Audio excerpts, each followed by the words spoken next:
श्री सीताराम जी सरकार की जय। श्री हनुमान जी महाराज की जय। श्री गौरी शंकर भगवान की जय। श्री अयोध्या धाम की जय। श्री सरयू महारानी जी की जय। सब संतन की जय, सब भक्तन की जय। जय जय श्री सीताराम। आप सभी ने एक संत का नाम सुना होगा, श्री खाकी बाबा सरकार।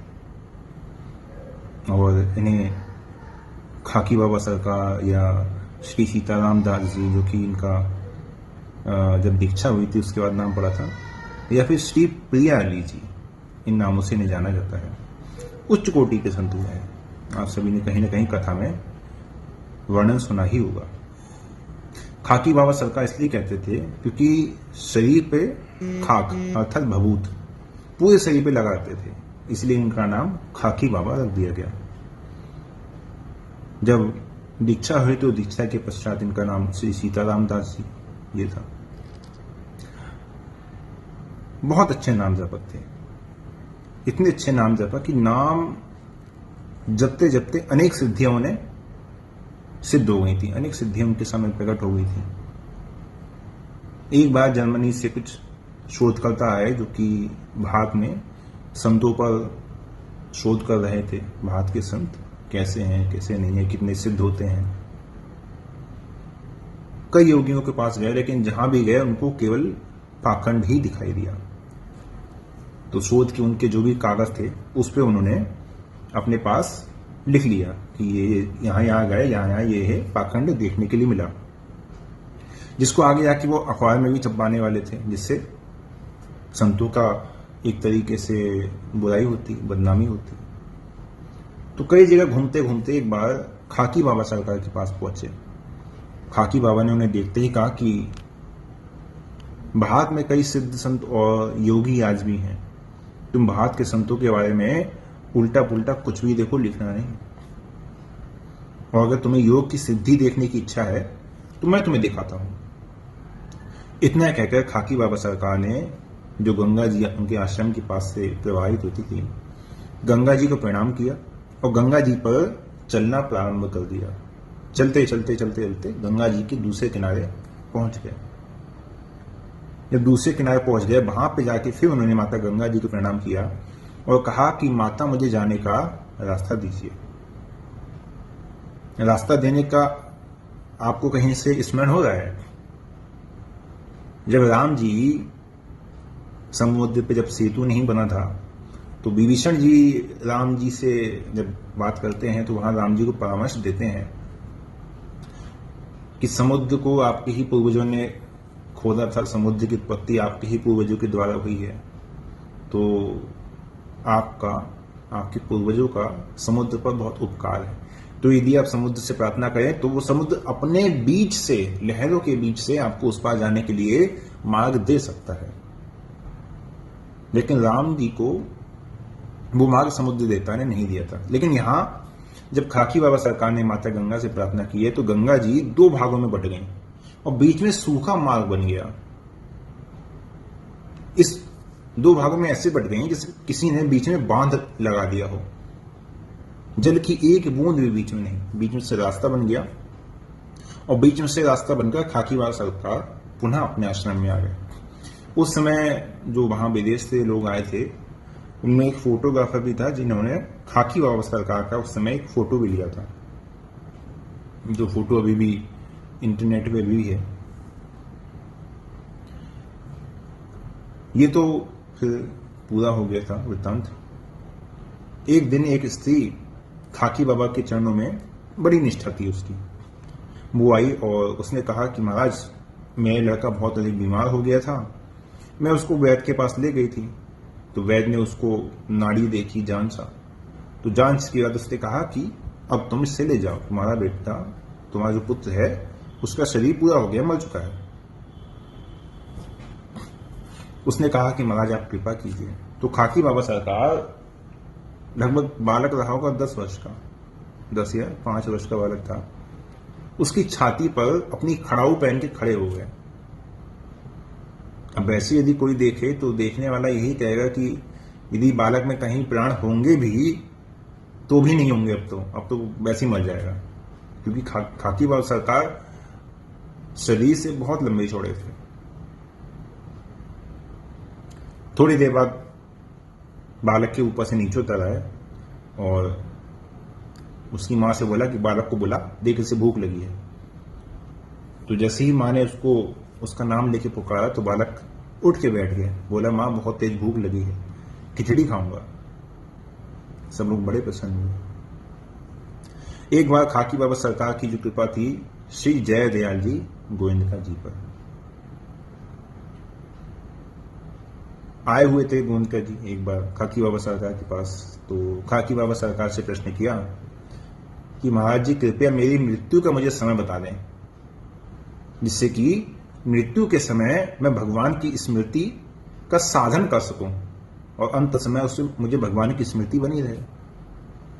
तो उनके प्रश्न पूछने पर खाकी बाबा सरकार कुछ नहीं बोले, बिल्कुल शांत रहे। उस समय कुछ नहीं बोले। कुछ समय बीत गया, कुछ मास बीत गए। तो एक दिन अचानक उन्होंने अपने शिष्य श्री नारायण दास जी, इन्हें भी आप सभी जानते हैं, श्री नारायण दास जी भक्तमाली जी, जिन्हें बक्सर वाले मामा भी कहते हैं, ये आपके ही शिष्य थे।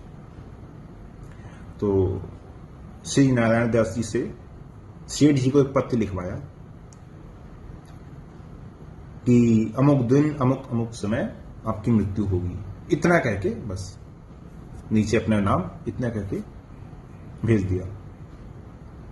अब जैसे ही स्वामी जी को पत्र मिला जय दयाल जी गोविंदका जी को, उसी समय पत्र मिलते ही उन्होंने उसी क्षण, ये नहीं कि अब 5 मिनट बाद, 2 मिनट बाद, 10 मिनट बाद, 1 घंटे बाद जितना काम छूटा है वो काम कर ले, या किसी को पैसे देने हैं, किसी से पैसे लेने हैं, घर पे सूचना देनी है कि अब हमें फोन नहीं करना, बात नहीं करना, कुछ भी नहीं। उसी क्षण पत्र हाथ में लेते ही जैसे ही पढ़ा, उसी क्षण ऐसे हो गए जैसे उसी क्षण संसार त्याग दिया हो, उसी क्षण संसार से चले गए हो, बिल्कुल विरक्त, किसी से कोई लोक व्यवहार नहीं, किसी से बोलना नहीं, किसी से चलना नहीं, कुछ भी नहीं, अखंड साधन, भगवान की स्मृति और अखंड नाम जप। और खाकी बाबा सरकार के अनुसार जो उन्होंने तारीख, जो समय बताया था, उसी समय श्री जय दयाल जी गोविंदका जी भगवान के धाम पर आ गए। एक और घटना आती है। श्री रूप कला जी अयोध्या के बड़े सिद्ध संत हुए हैं, रसिक संप्रदाय में बड़े रसिक संत। उनकी और खाकी बाबा सरकार की बड़ी मित्रता थी। जबकि कभी अयोध्या जी आते तो उनसे मिलते और राम जी की कथा सुनते बड़ा आनंद लेते थे। एक दिन रात्रि में विश्राम कर रहे थे तो रात्रि में श्री रूपकला जी को विरह सताने लगा, क्योंकि रसिक भाव के थे ना, तो भगवान का बड़ा विरह सताने लगा और मुख से आर्तवाणी से बोलने लगे, हे प्रभु, हे प्रियतम, हे प्राणनाथ, हे किशोरी जी। इस तरह कह कहकर उसी समय खूब तेज तेज फूट फूट कर रोने लगे। थोड़ी देर बाद फिर पुनः मुस्कुराने लगे, फिर पुकारने लगे। तो खाकी बाबा सरकार की नींद खुल गई। उन्हें डांटा तुरंत रूपकला जी को और कहा, अरे ये क्या प्यारे प्रीतम, प्यारे प्यारे कह के रोते रहते हो। तो रूपकला जी ने कहा कि महाराज, जिसको रोग हो जाता है ना, उस रोग की पीड़ा वो ही जान सकता है। मुझे विरह का रोग हुआ है, मुझे अपने प्रीतम के विरह का रोग है। जब आपको इसका अनुभव होगा तभी आप इसकी अनुभूति कर पाएंगे। तो खाकी बाबा ने कहा कि ऐसा है, आपकी जो लगन है ये आप ही रखो, मुझे इससे कोई मतलब नहीं है। देखिए, सिद्ध संत हैं, लेकिन भाव की बात है ना, उस भाव में नहीं है, माधुर्य भाव में नहीं है। तो रूपकला जी जानते थे कि ये अभी अपने स्वरूप को नहीं जानते हैं। इन्हें अपने स्वरूप की, जो उनका स्वरूप था, श्री प्रिया अली जी अपने स्वरूप को पहचान नहीं पाए हैं। यदि किसी रसिक संत की कृपा हो जाए तो ये संभव हो सकता है। अगले दिन प्रातः नित्य नियम पूरा हुआ तो रूपकला जी ने खाकी बाबा से कहा कि खाकी बाबा, अब अयोध्या आए हो, आप शीघ्र ही चले ही जाओगे, तो ऐसा करो, आपको एक बार श्री लक्ष्मण शरण जी का दर्शन करना चाहिए। तो रूपकला जी के कहने पर खाकी बाबा उन रसिक संत का दर्शन करने के लिए गए। वो उस समय बड़ी वृद्ध अवस्था में थे, वह वृद्ध थे। जब खाकी बाबा सरकार दर्शन करने के लिए गए तो बाबा जी चारपाई पे लेटे हुए थे। अन्य लोग भी आए थे दर्शन करने के लिए। तो श्री लक्ष्मण नारायण जी ने खाकी बाबा से कहा कि आप थोड़ा समय रुकिए, प्रतीक्षा कीजिए। जब सब लोग चले गए तब खाकी बाबा को अपने पास बुलाया। जैसे ही खाकी बाबा ने पास में जाकर उनके चरणों का स्पर्श किया तो चरणों का स्पर्श करते ही खाकी बाबा ने देखा कि उनके शरीर परिवर्तित हो रहा है और धीरे धीरे उनका पूरा शरीर एक अत्यंत सुंदर युवती में परिवर्तित हो गया। अब सामने जो रसिक संत लेटे थे, खाकी बाबा ने देखा कि वो भी एक बड़ी सुंदर युवती के रूप में परिवर्तित हो गए हैं। कुछ ही क्षणों में वो दृश्य जो है अदृश्य हो गया, चला गया। इतना देखते ही खाकी बाबा सरकार तो वहां से भागे। भाई सिद्ध संत थे और फिर भी उनकी समझ में ना आए तो उन्होंने सोचा पता नहीं क्या हुआ। तो रूपकला जी के पास आए, आकर कहा कि भाई तुमने मुझे कहा किसके पास भेज दिया, पता नहीं किस जादू टोने के चक्कर में तुमने डाल दिया। बाबा की कोई तांत्रिक है, आज उसके चरण छूते ही मैं तो युवती बन गया और वो बाबा भी युवती बन गया। तो रूपकला जी ने कहा यह कोई जादू टोना नहीं है, आप पर श्री किशोरी जी की कृपा हो गई है। आपको संत ने श्री किशोरी जी की जो सहचर्या है उनमें आपको सम्मिलित कर दिया है, किशोरी जी की सखी बना दिया है आपको। आप अपने स्वरूप को पहचानिए। आपका जो स्वरूप आपको प्राप्त हुआ है वो किशोरी जी की जो सखी श्री प्रिया हरि जी हैं उनका स्वरूप है, वो स्वरूप आपको प्राप्त हुआ है। तो गुरुदेव से जो नाम प्राप्त हुआ वो श्री सीताराम दास, दुनिया के लिए खाकी बाबा और अंतरंग अपनी उपासना में श्री प्रिया हरि जी। तो इस प्रकार इन्हें अलग अलग नामों से जाना जाता है। उसके बाद धीरे धीरे रसिक संतों का संग करते हुए, सेवा करते हुए, फिर बाद में श्री खाकी बाबा को माधुर्य उपासना का जो रस है उसकी भी प्राप्ति हो गई। और जिस दिन रसिकाचार्य श्री लक्ष्मण नारायण जी महाराज ने खाकी बाबा पर कृपा की थी, उस तिथि को बक्सर वाले मामा जी एक महोत्सव के रूप में मनाया करते थे। उस महोत्सव को नाम दिया गया था CAPM मिलन महामहोत्सव। ये बक्सर वाले मामा जी नारायण दास भक्तमाली जी वो मनाया करते थे। और जब तक खाकी बाबा का शरीर रहा तो तब तक उस महामहोत्सव में जो भी अधिकारी, जो भक्त होते थे, संत होते थे, वो जब जाते थे तो उनको खाकी बाबा सरकार में श्री प्रिया हरि जी जो जानकी जी की सखी हैं उनका भी दर्शन हुआ करता था। तो देखिए कैसे हैं संतों के चरित्र।